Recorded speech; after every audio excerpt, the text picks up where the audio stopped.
कालू कौवा बहुत शरारती था। उसे अपनी रफ्तार पर बहुत गर्व था। वो हमेशा दूसरे पक्षियों को तंग करता। छोटी बुलबुल अपना भोजन लेकर आ रही थी कि पीछे से कालू कौवा आकर उसका फल छीन लेता है। पकड़ो पकड़ो, मुझे तुम नहीं पकड़ सकती क्योंकि मेरी रफ्तार बहुत तेज है। ऐसा कहते हुए शरारती कालू कौवा भाग जाता है। बेचारी बुलबुल उसका मुंह देखती रह जाती है। बुलबुल, क्यों रो रही हो? क्या हुआ? वो गंदा आवारा कालू मेरा फल छीन कर भाग गया है। वो सबको तंग करता है, कोई भी नहीं है जो उसे सीधा कर सके। कल मैंने नदी पर उसे तितलियों को तंग करने से मना किया तो वो मुझे मारने लगा।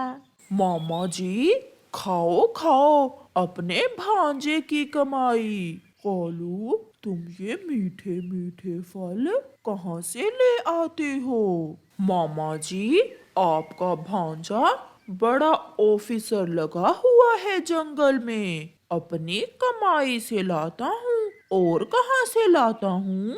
बहुत तरक्की करेगा मेरा भांजा, बहुत अच्छा है, अपने मामा जी का कितना ख्याल रखता है। दूसरे दिन कबूतर बेख्याली में बैठा हुआ था। उसने अपने सामने गुलाब जामुन रखे हुए थे। लूसी, जल्दी से आ जाओ, मुझसे और इंतजार नहीं हो पा रहा। हम दोनों मिलकर गुलाब जामुन खाएंगे। दूर पेड़ पर बैठा कालू तो कबूतर और गुलाब जामुन दोनों को देख रहा था और उसके मुंह में पानी आ रहा था।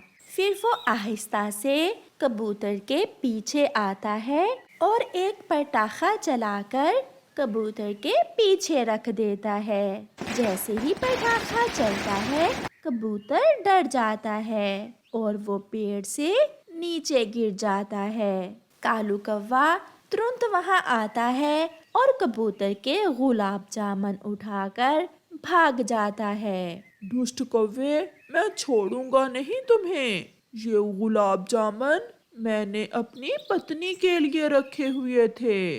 मगर कालू तो अब तक पहाड़ों पर अपने मामा जी के पास पहुंच चुका था। कालू, ये गुलाब जामुन किस खुशी में? मामा जी जंगल के पक्षी मेरे लिए लेकर आए थे। सब मुझसे दोस्ती करना चाहते हैं। मैंने भी कहा कि जो मुझे गुलाब जामुन खिलाएगा मैं उसी से दोस्ती करूंगा। फिर कौन लाया गुलाब जामुन? कबूतर। फिर कबूतर मेरे लिए गुलाब जामुन ले आया और मैंने कबूतर से दोस्ती कर ली। ऐसे कालू हर रोज अपने मामा जी से नया झूठ बोलता और अपनी बढ़ाइयाँ करता रहता। कुछ दिन गुजर जाते हैं। जब एक दिन रानों की माँ अपनी बेटी से मिलने आती है। उसके पास कुछ फल और सामान था। कालू रानो चिड़िया की माँ को जाते हुए देखकर पीछे से जाता है। रुके रुके माँ जी। हाँ बेटा कौवे, क्या हुआ? माँ जी, आप रानू की माँ हैं? हाँ बेटा कौवे। तो फिर हमारी भी तो माँ ही हुई ना। लाइए अपना ये सामान, आप मुझे दे दें और चले, मैं आपके पीछे पीछे ये सामान लेकर आता हूँ। जीते रहो बेटा। ऐसे ही कहते हैं कि कौवे अच्छे नहीं होते। मेरी बेटी के जंगल में तो कौवे बहुत अच्छे हैं। फिर बूढ़ी माँ अपना सामान कालू को पकड़ा देती है। वो आगे आगे और कालू पीछे पीछे। जब अपनी बेटी के घर के पास जाकर बूढ़ी माँ रुकती है तो पीछे कोई भी ना था। कौवा तो बूढ़ी माँ का सामान और फल लेकर भाग गया था। छोड़े माँ जी, मत रोए। वो दुष्ट कौवा बहुत बुरा है। अब वो काबू में आने वाला नहीं। वो तो अब तक फल खा पी गया होगा। मैंने मीठे मीठे केले लिए थे अपनी बेटी के लिए। कितने मजे से खा रहा होगा वो बुरा कौवा। कहते हैं ना कि बुराई एक ना एक दिन अंजाम को पहुंचती ही है। चाचा छमछम था तो उम्र में ज्यादा, मगर वो कौवे का भी बाप था। वो कौवे से पक्षियों का बदला लेना चाहता था। छमछम चाचा मीठे हलवे में पोटियां लगाने वाली दवा डालता है और नदी पर चला जाता है। थोड़ी देर बाद कौवा वहां पहुंच जाता है, जैसे उसे खुशबू आ गई हो। छम छम चाचा, ये क्या है? कौवे बेटा, ये हलवा है। तुम ऐसा करो, ये हलवा दूसरे जंगल में मेरी बेटी को दे आओ। क्यों नहीं चाचा जी, मैं अभी गया। ध्यान से जाना, मैंने हलवे में अखरोट और बादाम डाले हुए हैं। बहुत स्वादिष्ट है ये हलवा। कालू के मुंह में तो अभी से पानी आने लगा था। वो बहुत मुश्किल से कहता है, अच्छा जी।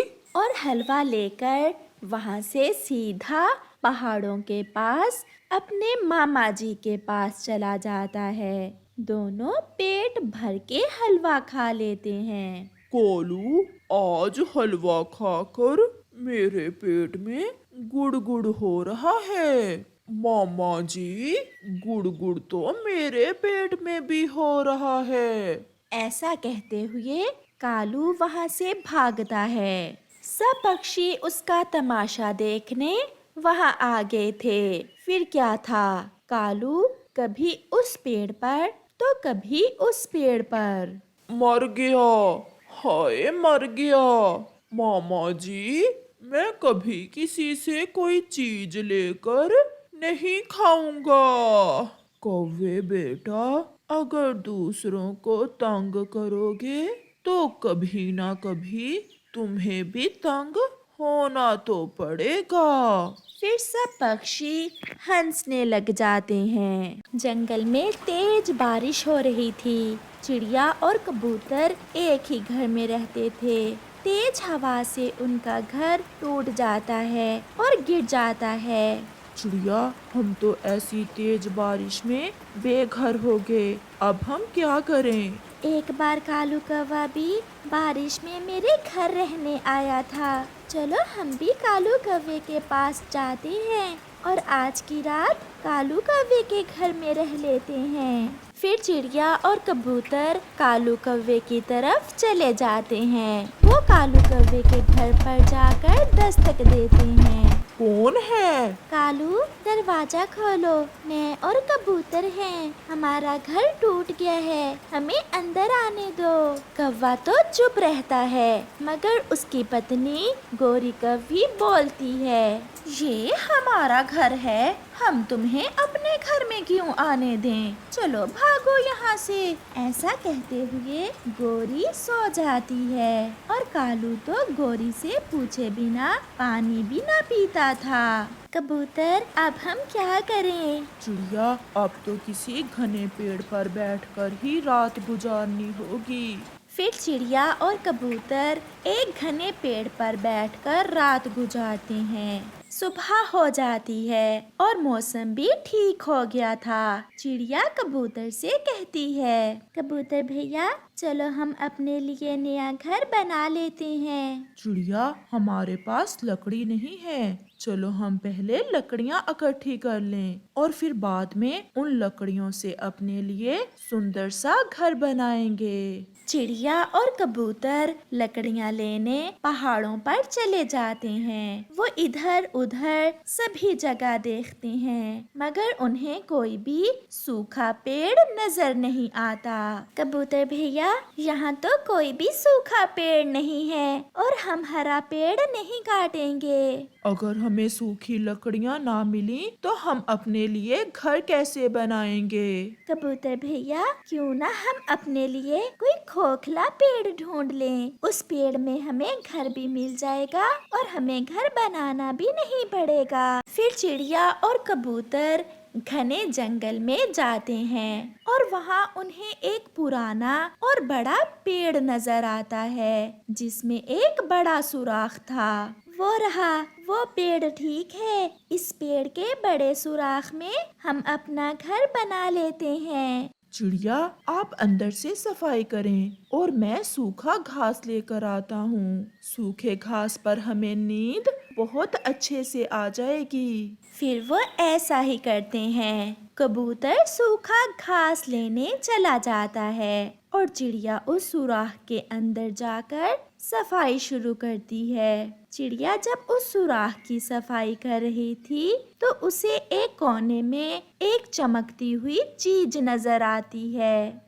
ये क्या है? मुझे तो ये कोई कीमती चीज लगती है। कबूतर को पता होगा, वो ही आकर बताएगा कि ये क्या है। कबूतर को भी सूखा घास मिल जाता है। कबूतर सूखा घास लेकर वापिस आ जाता है। चिड़िया भी वो चमकती हुई चीज उस सुराख से बाहर निकाल लाई थी। चिड़िया, ये तो कीमती हीरा है। ये आपको कहाँ से मिला है? ये चमकती हुई चीज मुझे इस छेद के अंदर से मिली है। चिड़िया, ये बहुत कीमती होती है। इंसान इसे लाखों में खरीदते हैं। हमें घर मिल गया। हमें अब इंसान ही घर बना कर देगा।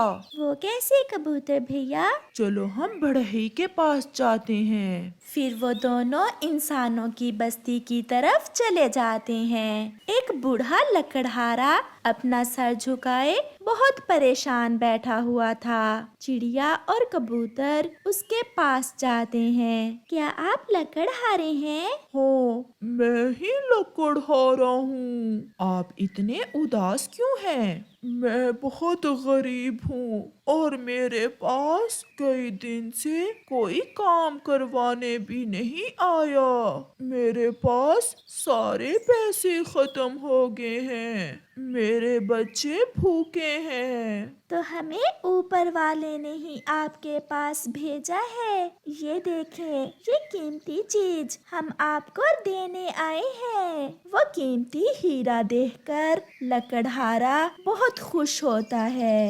ये हीरा तो बहुत कीमती है। आप ये हीरा रख लें। इसे बेचकर आप अपने बच्चों का पालन पोषण करना।